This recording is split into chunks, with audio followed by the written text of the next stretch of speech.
Hey, this is Brittany from What's Next is Success, and I just stopped by tonight to have a little chat with you all on this wonderful Saturday night. I feel amazing. How do you feel out there?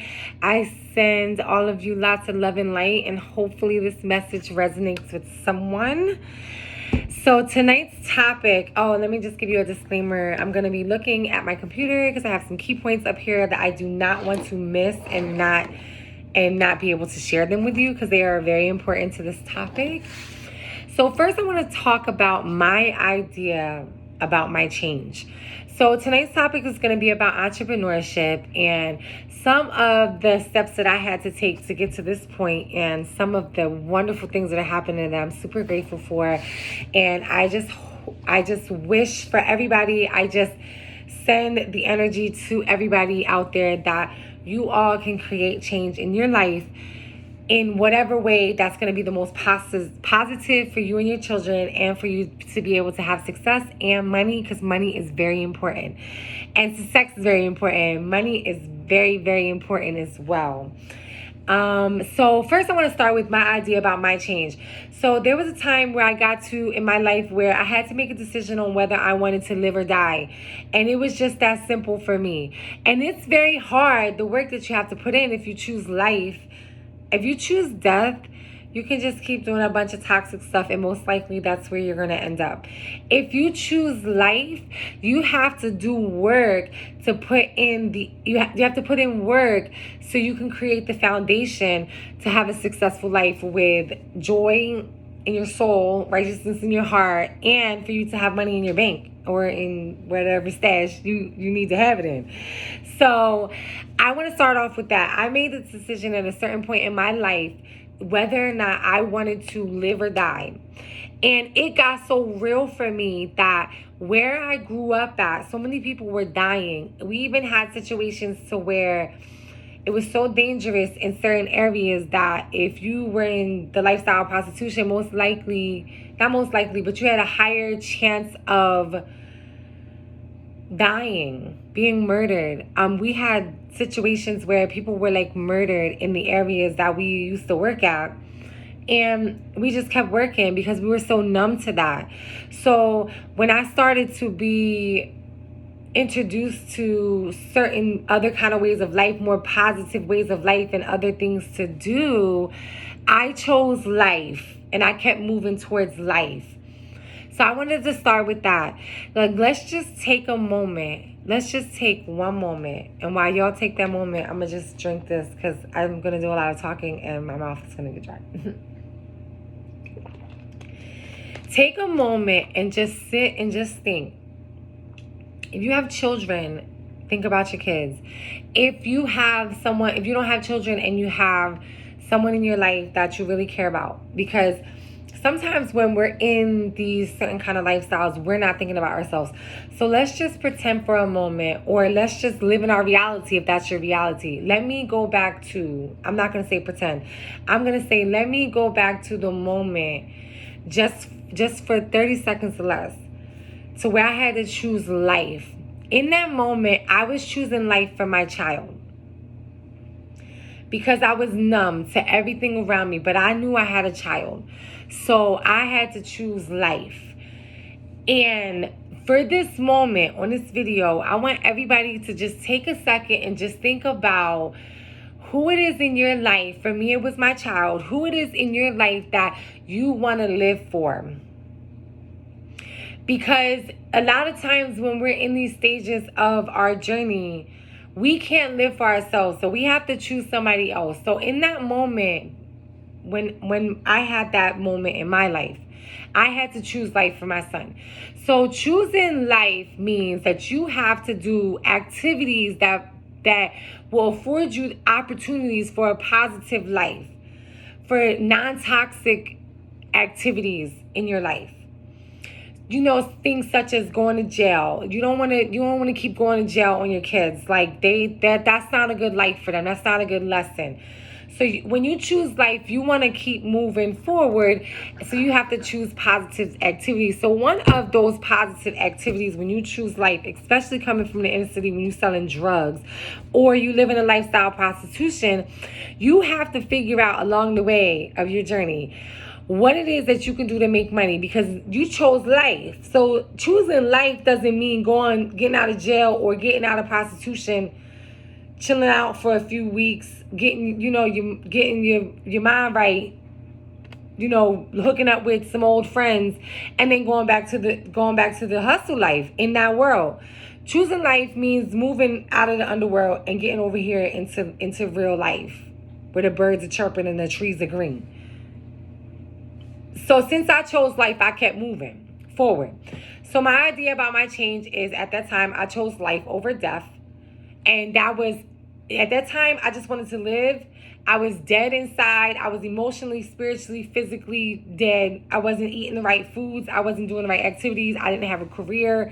I didn't have any dreams. I didn't have any goals outside of my quota for that day, or making sure my outfit was right so I can get the most bag.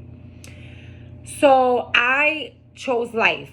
So in that process, I had to make a decision on what kind of career I wanted to have, because I have a child that I had to take care of, and I had to take care of myself, and I wasn't going backwards.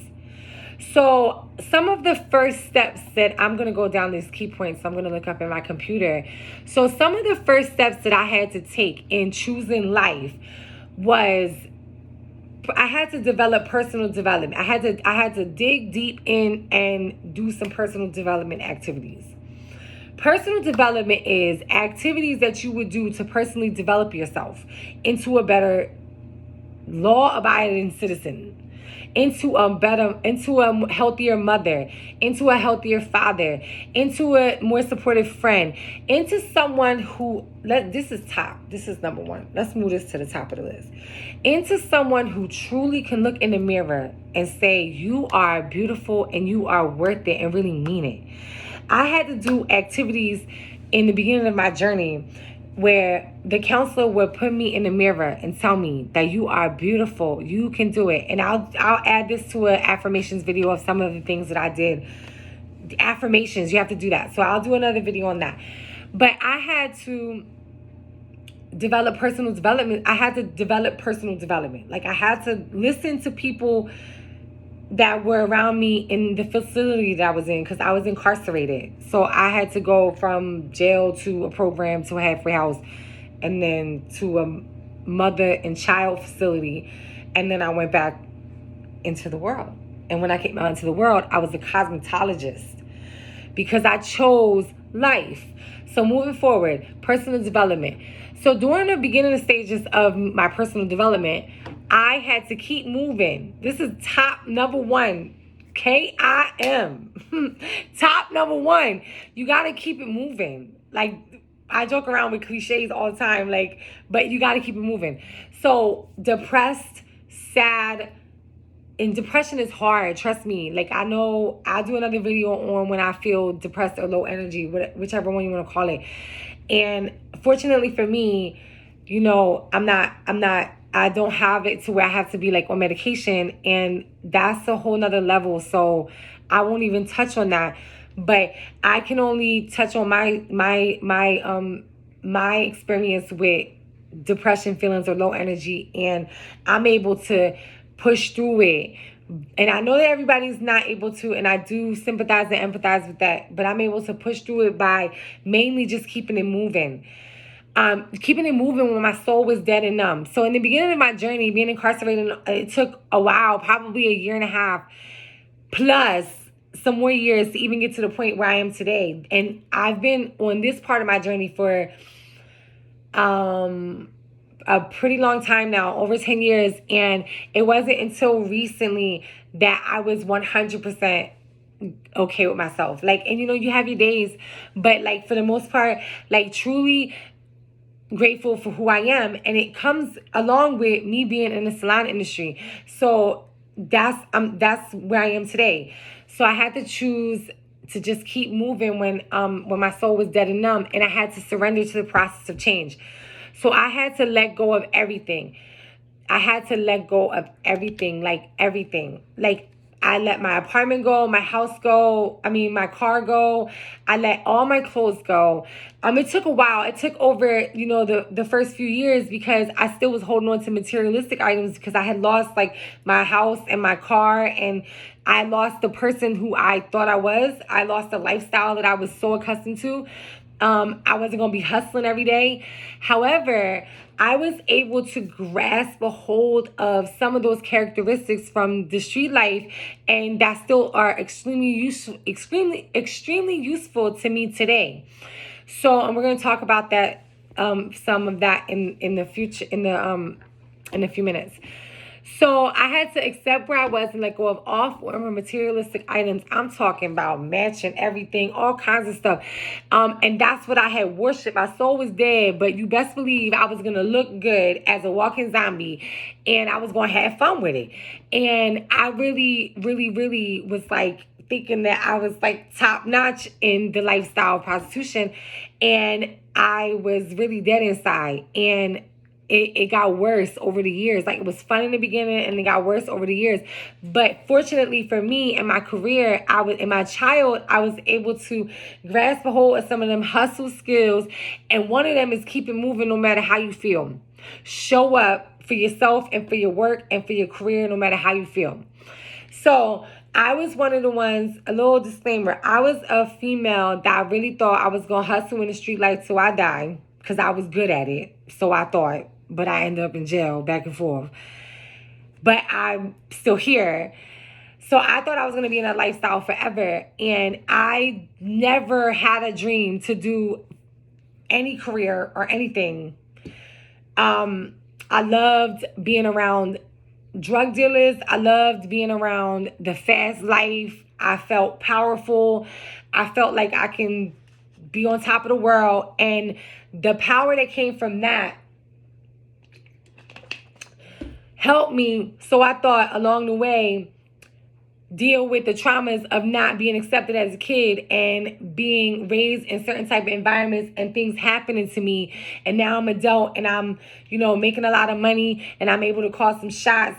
And, in that lifestyle, I thought I was the boss. I was like, I wasn't, in my mind, addicted to any drugs that was having me like, not making any real money. And I really had this perception of myself, and other people had this perception of myself like I was doing it. So when I got to my part of my journey when I was incarcerated, I didn't feel like I was going to be able to make it in what we would call at that time the square world. And I'm totally making it. I'm crushing it. Like, I'm crushing it. And I'm going to give myself my props, because for the longest time, I didn't know who I was. And I would allow that to govern my life.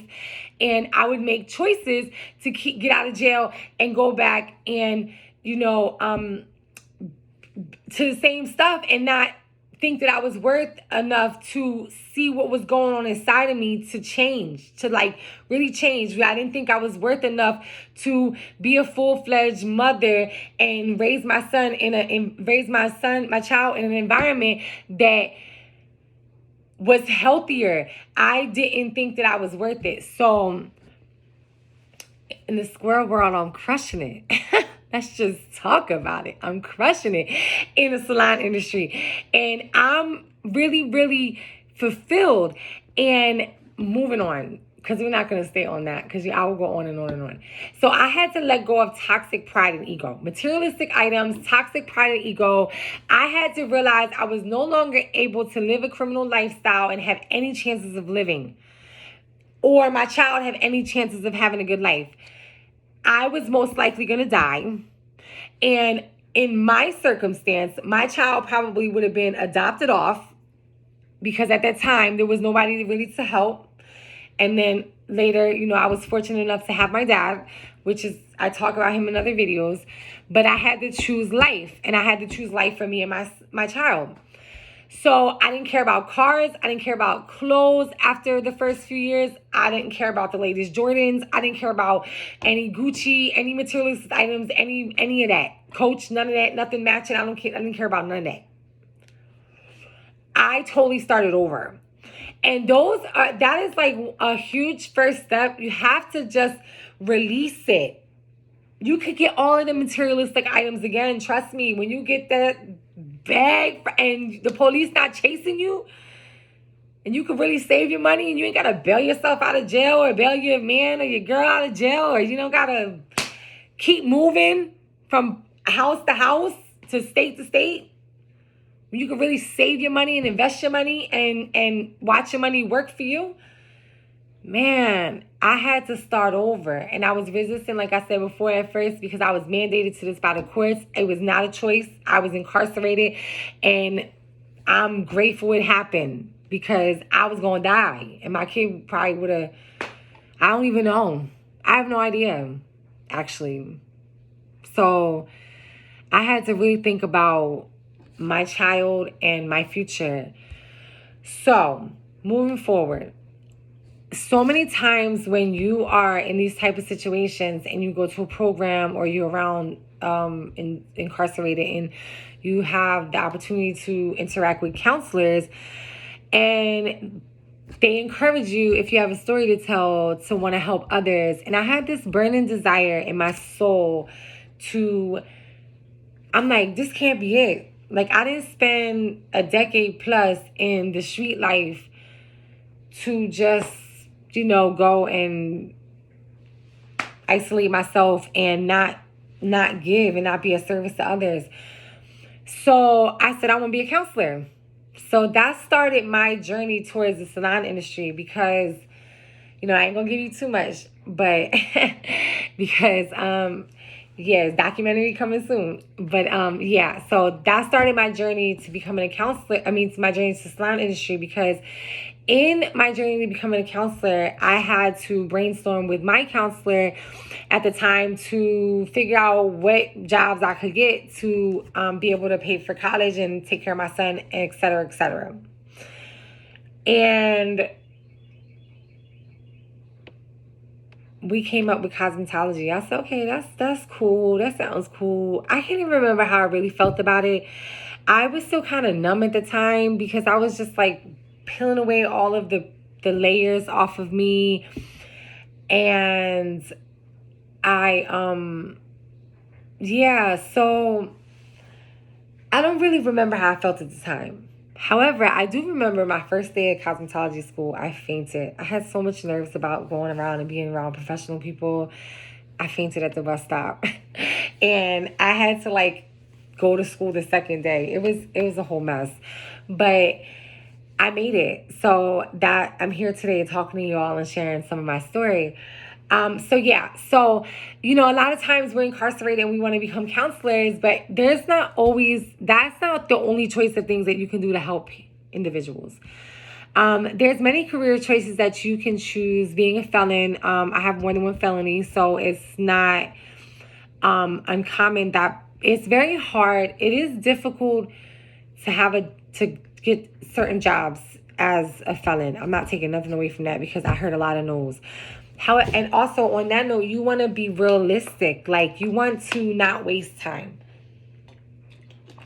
So when you're stepping out onto a journey to becoming a square, I'm going to say a law-abiding citizen who makes better choices to have healthier relationships with themselves and their children.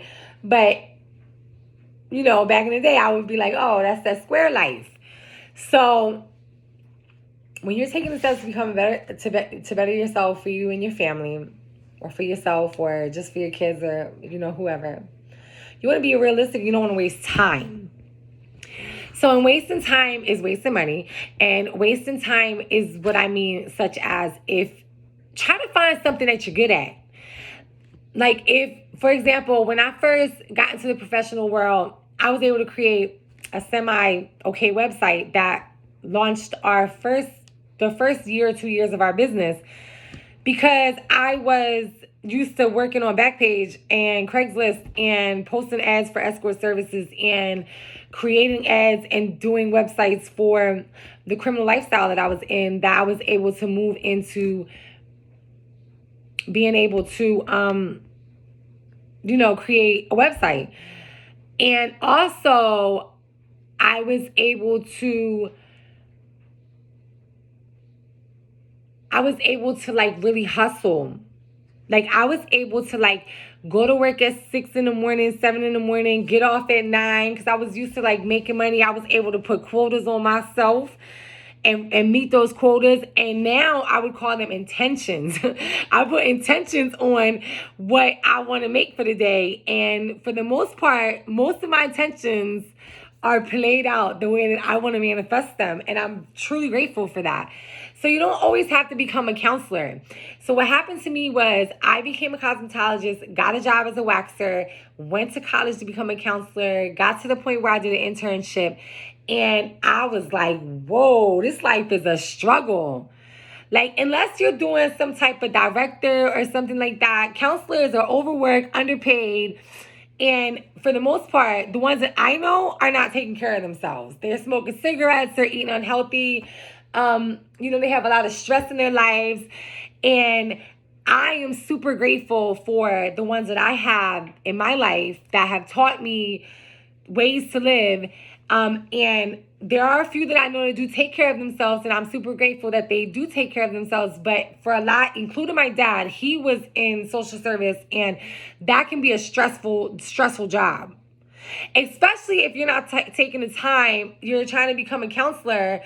Like, I would have became a counselor during a time where I wasn't even healed yet. I still had a lot of craziness going on in my own spirit, in my own soul. So I don't know how that would have worked. However, I decided during my internship, this was a struggle in life and I wasn't going to do it. I always felt like there was more successful opportunity for me.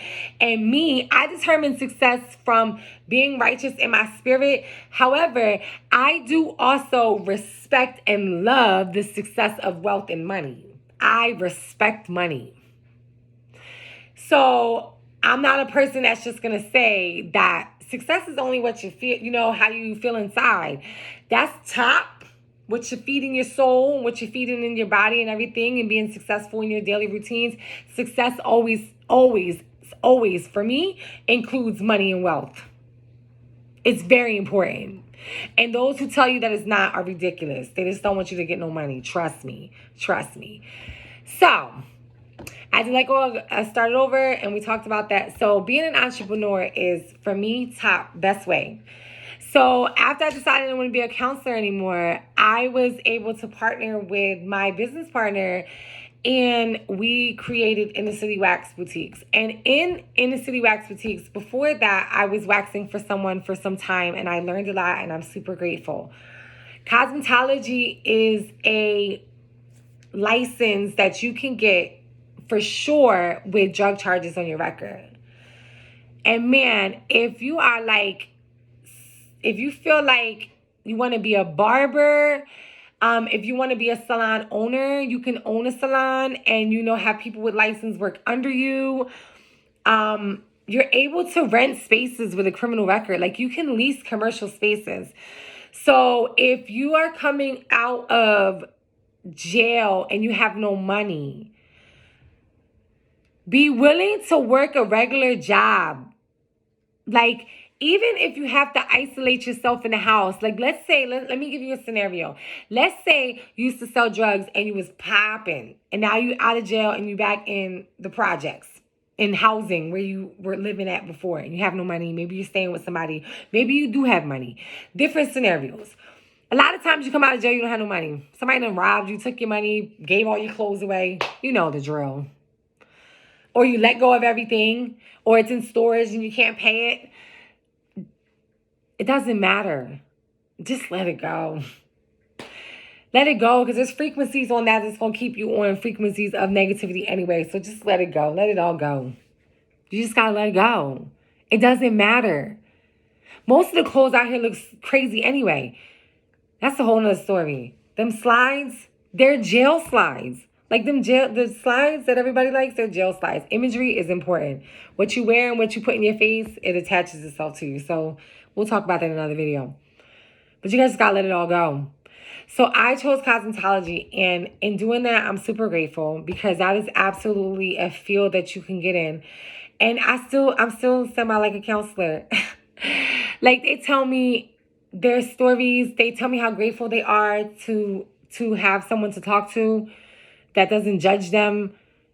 They come there 15 minutes. They tip me well because they feel like they're at a therapy session. And I'm able to do body sculpting, and I'm able to help people lose weight. Man, this client recently, she lost 45 pounds, coming once a week for 13 weeks. Commitment. People are showing up and showing out for themselves around me. That's success for me. And then in turn, I make money. Man, I never thought I could. I didn't even think about this life. I was a little girl who had no dreams. I didn't have no dreams. I make a joke all the time. I remember once in passing through my journey, I vaguely remember me saying I wanted to be a paparazzi or something. I don't know if it was a joke, a dream, but I had no dreams. None. Nobody around me was teaching me any entrepreneurship, none of that. So I was able to become an entrepreneur in the salon industry and create my own success with this. And I'm able to bring the skills over. Man, listen, if you're in a program, I'm talking to all the people in program right now. Directly to you. Let me take some of my water before I just talk to you. Hopefully there's somebody in here that's either incarcerated or that's in a program. I'm about to talk directly to you. And I'm going to highlight this for my peoples that have kids. If you're incarcerated or you're in a program and you have a counselor that is making you like the chief of the house. I was the chief of the house for 3 months. And the chief of the house is like where you're overseeing like all the people on the trash crew, the different crews. And I hated it. I hated it. So, and it's basically a job that you have to delegate to people. And if you see any like grimy stuff going on, or like if the women are like fraternizing with the men, you got to tell. I'm not telling. So it was basically like management. And I didn't want to do that because I was just, in my own lane. If you're in any type of situation like that where you're incarcerated or you're in a program or you're in a group setting and you have a responsibility, or like you're being made to do something that you really don't want to do, or like when you have to, like you're in jail and you come out and you have no car and now you have to like stand in the bus line or you have to wait on the bus, be humble. Just take the bus. I've taken so many buses now. Like I have a car now because I chose to become a cosmetologist and like afford cars now. But just do it. Just participate in the program. Like do your group therapy. Brainstorm, take the opportunity while you're incarcerated or you're in a program and try to find things that you are passionate about. Or if you don't have anything that you're passionate about, maybe you're talented in that. If you're the person in jail cutting everybody's hair, come out and get you a cosmetology license. If you are, the one that's creative, incarcerated, or in a program, you're doing the makeup, or you're like, you love fashion, like you can create a business off fashion. Social media is huge nowadays, but you have to focus on something that's going to make you money, and you want to be realistic. And my choice was cosmetology and becoming a salon owner. And I'm super grateful. You don't have to keep killing yourself. Like, back to a point that I was making earlier, and I'm going to wrap up on this.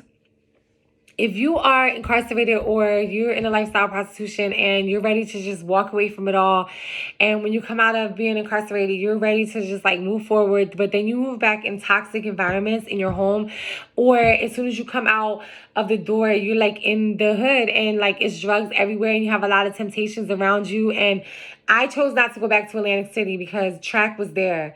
Even though there's a track all over the world, that's where I was familiar with. Track of Atlantic City for the most part, because that's where I'm from. And I didn't want to be incarcerated there, so I kept going. I was able to keep moving forward away from everything. But if you're not able to, Because I've also lived in an environment that was toxic for me in my recovery stage. And I ended up going and getting to a shelter. I moved out of the toxic house. And I went and moved in a shelter. Because it wasn't good for my spirit. So if you can be humble if you could just be humble at this phase in your life and just let go of all the ideas that we have to have all this material items as soon as we come out of jail. Because it's going to put you back to selling drugs. It's going to put you back to lifestyle prostitution. Or it's going to put you back in that relationship with that person that beats on you, but he pays, or he gives you Fendi or Gucci or bags or traps and gives you money. Or, you know, put you in dangerous situation. It's going to put you back there because you're attached to materialistic things. They have no meaning. They have no meaning at all. They'll come later and it'll be like the icing on the cake. They have no meaning. You raising your kids have meaning. So do the program and make a decision to choose life. You can live. You can choose life. So if you have to go back and live in these environments, stay in your room. Don't go outside. Don't hang out in a bar. Don't hang out around temptations. Isolate yourself inside of your space in that house. Go to work, come home, go to work, come home, go to work, come home. And be willing to work any job. Any job. And if you can't afford the house that you're in, you have to move. If it's a choice between living in a shelter or selling drugs, choose the shelter. If it's a choice between living in a shelter and living and being able to work a regular job and get an apartment without the police harassing you every day, then going back to lifestyle prostitution, humble yourself. Because you don't need to have the latest Jordans. You don't need to have the newest car right now. You can get that stuff later when you build your soul, when you put a foundation down for your children. Find a career. You know, create an online business. And we're going to continue to do these videos. I'm going to continue talking about entrepreneurship. I'm going to continue to share the hope. Because these clients be telling me I'll be helping them lose this weight, honey, girl. And I'll be real happy about it. And it gives me such joy to be able to spread love like that through my career, through my hands. They magic. Man, it's such an awesome feeling to not have to worry about going to jail anymore. To not have to worry about my mother, my child not having a mother or mother that died. To not have to worry about if I'm able to take care of myself in this square world. Because it's been over 10 years now, so it doesn't happen overnight. I had to have patience. Thank you for patience, universe. Thank you so much. I stood in the bus line, all of that. Everything. The wealth got everything. Housing assistance, all of that. Because I had to let the toxic pride go. Because there was a time where I was not getting on the bus. What are you talking about? There was a time where I wasn't leaving the house without a full face of makeup, but I was dead inside. There was a time where I had no dreams, no goals, only pain. And I was able to choose cosmetology, and it saved my life. The salon industry saved my life because it gave me the foundation of money to be able to take care of me and my child. That is the most important. A lot of times we're raised up on relationships, and that's a whole nother video. Relationships, like intimate relationships, getting married, having children. Attaching yourself to that is fun if it's not attachment, but like enjoying that, engaging that is fun. But attaching yourself to that like it's your lifeline is not healthy. Not healthy. And it's going to keep you from getting to the bag. So if y'all want to get into the bag in the most legal way that we possibly can, you got to do it the legal way. You got to. You got to do it. So you can stay out of jail, so your kids can have mom and dad. So you can have wealth, success inside and in your bank account or in your stash. So on that note, I chose salon industry. I chose cosmetology as a professional, and I grew in that industry. If you all have any other options, for, you know, for us out here looking for these careers and these new lives that we want to have. Drop them in the comments below. Share your experiences. Share your experiences. And, you know, I'm open to network with other organizations, other companies, you know, whose owners been through something. If you have a story to share, DM me, send me a message, and let's network together. Let's create a community that can help people, because ultimately we want to make money and we want to be better. We want to be better. We want to become more. We want to be stronger. And those of us who have children, we want to be more healthier parents. We want to have relationships with our kids. We want that. Even if you don't know it, you want that. So let's continue down the path of success. All right? All right. Drop me a line. Let me know what you chose after being incarcerated. Let me know what type of jobs, what type of careers. Give us some options down in the comments below. Let us know, okay? All right, until next time, this is Brittany from One Step to Success, and I'm going to get off here so I can get to the bag. I love you. Bye.